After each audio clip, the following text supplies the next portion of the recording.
What we just learned moments ago about an armed deputy who arrived at the building as the shooting was taking place. And tonight, the president standing by his suggestion that some teachers in this country be armed, suggesting highly trained ones who might get bonuses for having a weapon and being ready to respond. The reaction to this idea has been swift tonight, and we have it all covered, beginning with ABC's chief White House correspondent, Jonathan Karl.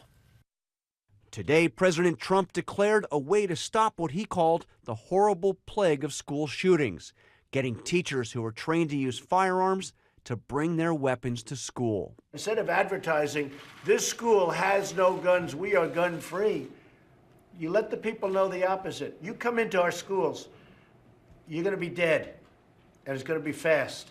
This comes less than 24 hours after the president heard from families affected by some of the deadliest school shootings, including Andrew Pollock. His 18-year-old daughter, Meadow, was one of the 17 killed at the Stoneman Douglas High School last week.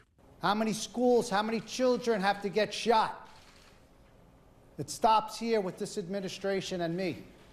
I'm not gonna sleep until it's fixed. And I'm pissed, because my daughter I'm not gonna see again. She's not here. She's not here.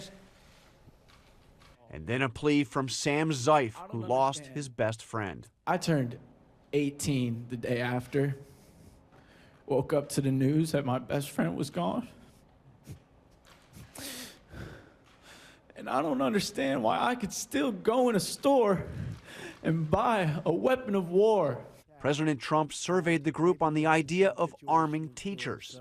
Does anybody like that idea here? Does anybody like it? Right? Yes? For Meadow, your beautiful Meadow. We talked about that. And do people feel strongly against it? Anybody? Anybody? Strongly against it? All right. I mean, look, we can understand both sides of it. And certainly it's controversial, but we'll study that along with many other ideas. This morning, the president seemed somewhat conflicted, first tweeting, "I never said give teachers guns," then clarifying that he meant teachers with military or special training experience, only the best. By this afternoon, he was portraying the idea as the solution to ending mass shootings once and for all.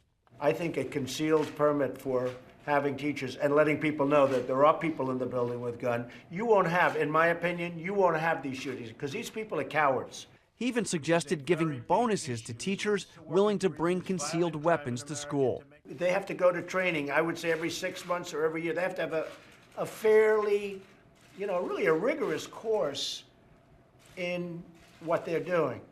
And they should be paid extra money. Those teachers should be paid extra money. So they get a bonus, and they'd love getting that bonus too. And it would be much less expensive than the guards. It wouldn't look bad. If you have guards, it looks like you have an armed camp. That would look terrible. The president said he's talking about 20% of all teachers. That's roughly 700,000 people. How is that practical? How is that wise to have 700,000 more firearms? I think when you have a horrific situation like you had last week and some other school shootings that we've seen, these horrible tragedies, what we think and don't think is practical can change. The NRA has already come out firmly against another idea floated by the president, raising the legal age to buy rifles. They're allowed to buy them at 18. So how does that make sense? How does that make sense? So I say that it should all be at 21. The NRA will back it, and so will Congress, and so will the Senate. The president calls the NRA patriots, suggesting he'll convince them to support raising the age. But today, NRA leader Wayne LaPierre accused gun control advocates of exploiting the tragedy. What they want are more restrictions on the law-abiding. Think about that. Their solution is to make you, all of you, less free. So let's get to John Karl with us live tonight from the White House. And John, the president sticking by his idea that some teachers be armed in this country. And today the president talked about those who were in his job before him, who he said did not take action.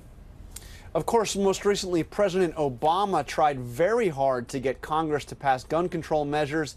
He failed in that effort. But now you see President Obama, former president, out there encouraging these students who are marching and protesting for new gun laws. He said in a tweet today, "We've been waiting for you and we've got your backs."